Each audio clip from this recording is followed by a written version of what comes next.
Now we have learned that an atom can lose or share or gain electrons with another atom, and a chemical bond will be formed between the two atoms. But have you ever wondered that why do some elements lose, gain, or share electrons? Why are the noble gases hardly involved in these kinds of electron sharing or transferring? Why are the noble gases so self-satisfied? After looking at the behavior and the electron configuration of the noble gases and other elements, scientists concluded that the valence electron configurations of noble gases are considered the most stable of all valence electron configurations. And that is why all the other elements are trying to lose or gain electrons so that they will become more stable like the noble gases. This led to the discovery of Octet rule. In forming compounds, atoms will lose, gain, or share electrons so that they will become the same in the electron configuration with a noble gas. Well, what is common? What is in common for the electron configurations of noble gases? Except helium, the first noble gas, all other noble gases have 8 electrons in their outermost shell. Helium has only 2 electrons. It couldn't have 2. It couldn't have 8. So basically, number 8 electrons in their outermost shell is the reason why these elements are so stable. It is the reason why other elements will lose, gain, or share electrons so that they can get 8 electrons in their outermost shell, like a noble gas. Number 8 is the magic number, so this rule is called Octet rule.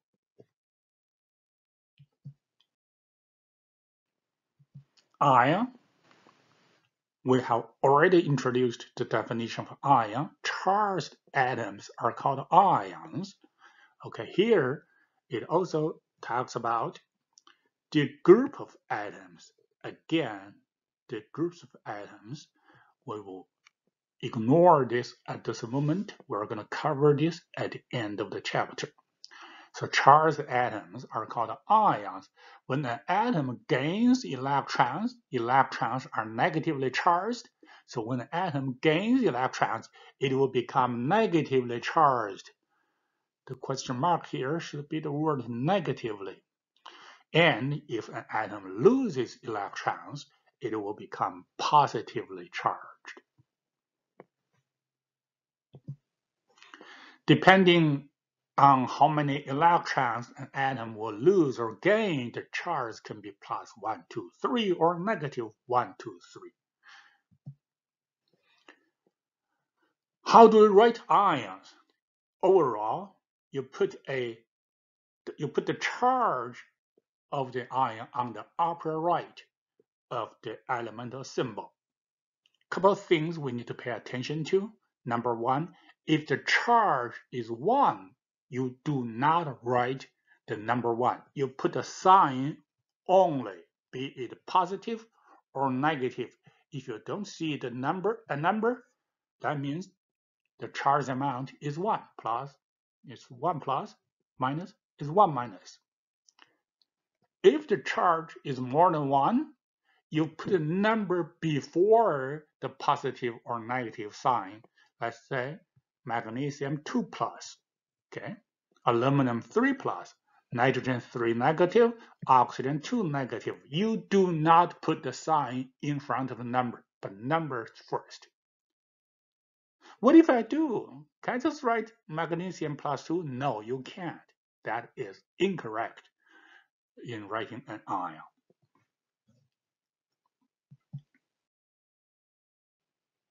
So let's practice it. provide the chemical symbol for each of the following ions. Remember, ions will be a symbol on the upper right, the charge. Ion formed when potassium loses one electron. The charge will be +1. You do not write number if it's 1, so potassium K plus. The ion formed when a sulfur atom gains 2 electrons.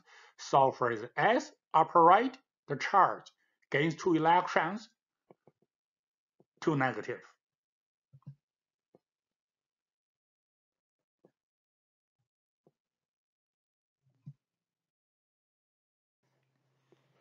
Now we understand that the reason why atoms gain electrons is because they want to become the same as in electron configuration, the same as a noble gas. So they will either lose or gain. Now here is another question. How many electrons will an atom lose or gain? How do we know? Some of them will lose 3, 2, 1, or some of them will gain 1, 2, 3. How do we know the number then? Well, that answer has already been answered by the octet rule. If their goal is to become a noble gas configuration, 8 electrons in its outermost shell, then an atom will not stop gaining or losing until they reach that goal. So atoms will keep losing or gaining electrons until they get 8 electrons in their outermost shell.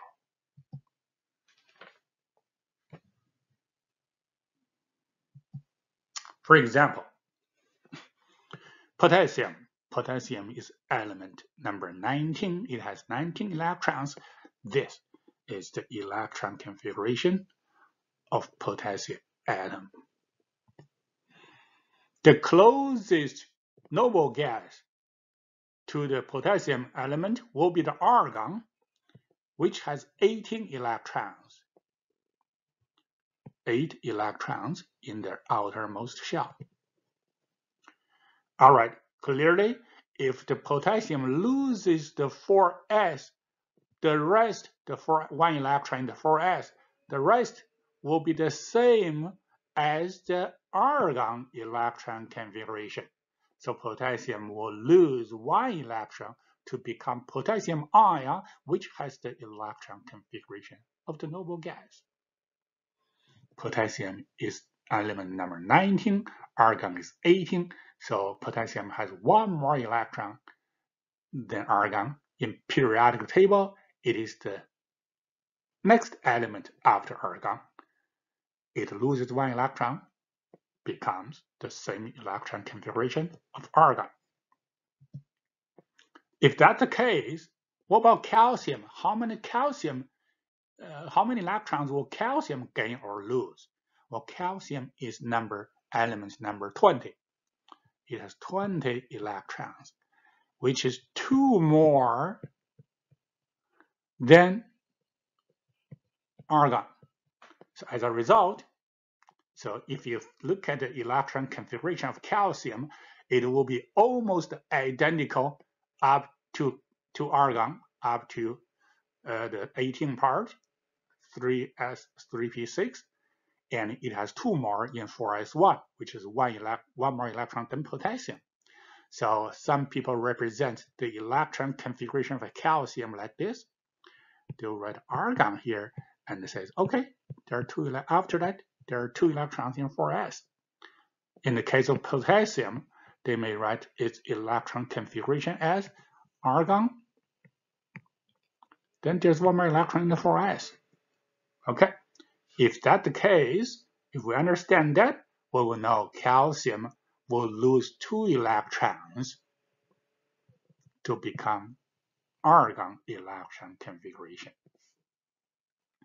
Calcium is the element 2 after argon, element number 20. Argon is 18. So calcium will lose 2 to have 18 electrons to have the same electron configuration of argon. What about chlorine? Oh, chlorine. All right. Let me erase this.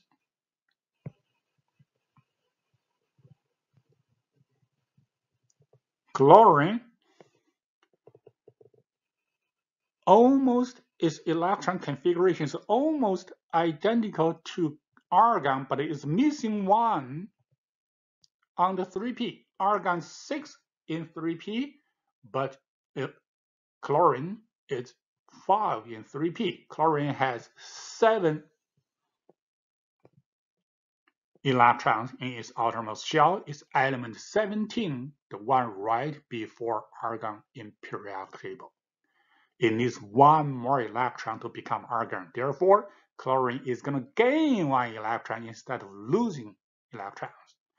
Okay, so chlorine is going to gain 1 to become carbon. So chlorine is going to be chlorine negative. Calcium in this case will be calcium 2+. All right, so now what we see, elements right after argon will lose electrons to have the same electron configuration of argon. Elements in front of the argon, argon is 18, chlorine 17. Elements right in front of argon will gain electrons to become argon electron configuration. What about sulfur? Well, sulfur is element number 16 right before chlorine. If chlorine needs 1 electron to become argon electron configuration, sulfur will need 2 electrons to become the same electron configuration with argon. So 3s2, 3p4 need 2 more electrons. Sulfur will form a 2 negative ion. Now what do we see? A couple of things I want to emphasize here what we can do. Number 1, looking at the position of an element in periodic table, we will know if the element will gain or lose electrons to have the same electron configuration of a noble gas. Elements right before a noble gas will gain electrons. Elements right after a noble gas will lose electrons. As a matter of fact, elements right after the noble gas are metals.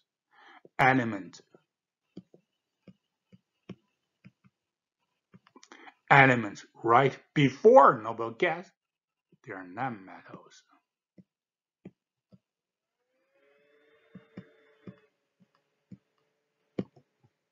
So normally metals will lose, nonmetals will gain electrons. Metals are losers.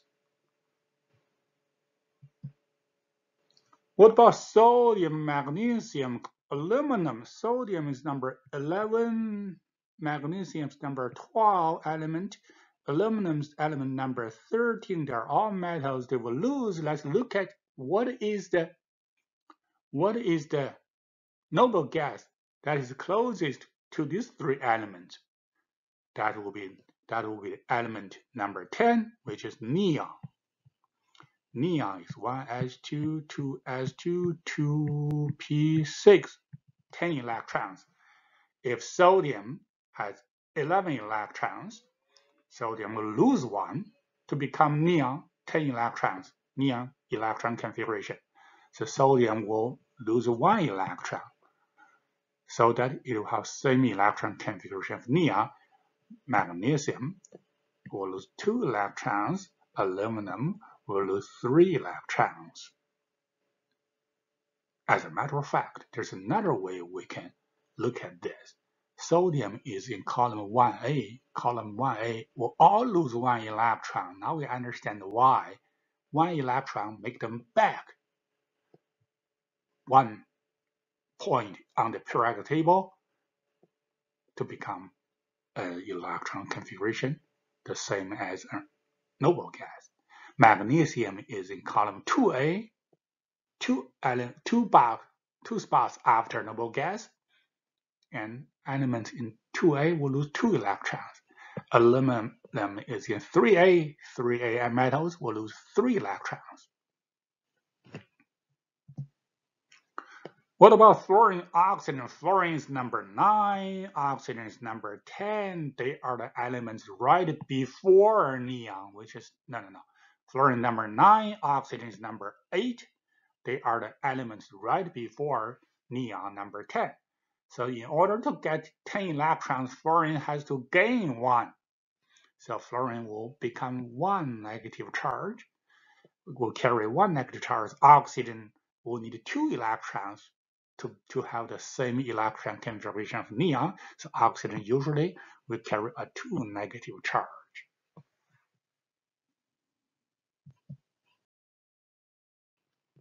So summary, metal atoms containing 1, 2, or 3 valence electrons tend to lose the electrons in order to become a noble gas electron configuration. Elements in 1A will lose 1, elements 2A lose 2, element 3A will lose 3. Remember, metals are losers. They lose electrons. Nonmetals will have 5, 6, or 7 valence electrons. They will gain electrons in order to become a noble gas electron configuration. And nonmetals in group 7A, which is 1 column before the noble gas, they will gain 1 electron. 6A, 2 columns ahead of noble gas, they will gain 2 electrons. 5A, 3 columns ahead of noble gases, they will gain 3 electrons. Nonmetals are mean. Nonmetal elements are mean because they grab electrons from other elements, from metals.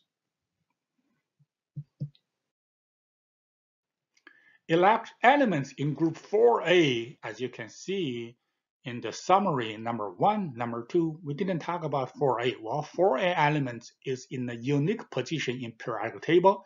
Depending on the situation, they could lose or gain or sharing electrons.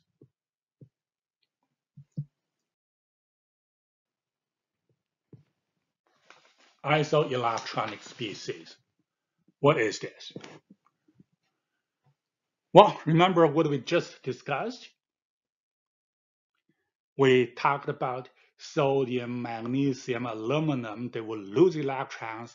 Oxygen, fluorine, they will gain electrons so that they will become the same electron configuration of neon. That's what we just talked about. Okay, here it is. Sodium, magnesium, aluminum, they will lose 1, 2, 3 electrons. Oxygen, fluorine, they will gain 2, 1 electrons so that they will have the same electron configuration of neon. The electron configuration in there will be this. So what we see here, we see a series of ions, beta, negative, positive, and an atom. A series of ions and an atom that have the same electron configuration. We call this kind of species isoelectronic species. Remember, nonmetals, right before the noble gas, will gain electrons to become isoelectronic to the noble gas. Metals after the noble gas will tend to lose electrons to become isoelectronic to the noble gas. Here we're using neon as an example. Well, try to practice the element that could become isoelectronic to another common noble gas, argon. Argon is 18 electrons. So you will look nonmetals before argon, the one that have 16, 17 electrons, and the metals after argon, the one that has 19, 20 electrons. So they will become isoelectronic to argon instead of neon. An example of comparison of the isoelectronic species of magnesium and neon. Okay, example of this. So they have different number of protons, different atomic number, different number of protons. They have different charges. However, they have the same number of electrons in them. They have the same electron configuration. In practice, choose an alkaline metal, an alkaline earth metal, unknown gas, which is chosen, argon, and a halogen, so that they constitute an electronic series and they're written as ions. All right. So basically, we want to find out the ions that are isoelectronic to argon. Remember, argon has 18 electrons. How do you know that? It's element 18 in periodic table. Okay.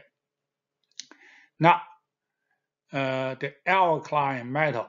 The metal, let's try to find the alkaline metal that's right after argon. That will be potassium, which is element 19. The alkaline earth metal right after argon, that will be calcium, which is element 20. Halogen, the halogen that is right in front of argon, that will be chlorine, that is element 17. In order for them to become isoelectronic to argon, potassium, which has 19 electrons, it has to lose one to become 18. So potassium will carry 1 plus charge. Potassium will become 1 plus charge to be isoelectronic to argon. Calcium number 20, it will become 2 plus charged. It will lose 2 electrons to have the same electron configuration of argon. Chlorine number 17, it has to gain an electron to become isoelectronic to argon.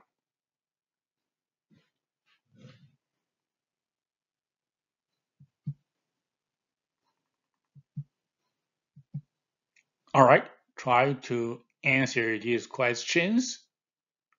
I believe you guys can answer this by yourselves. See you next time.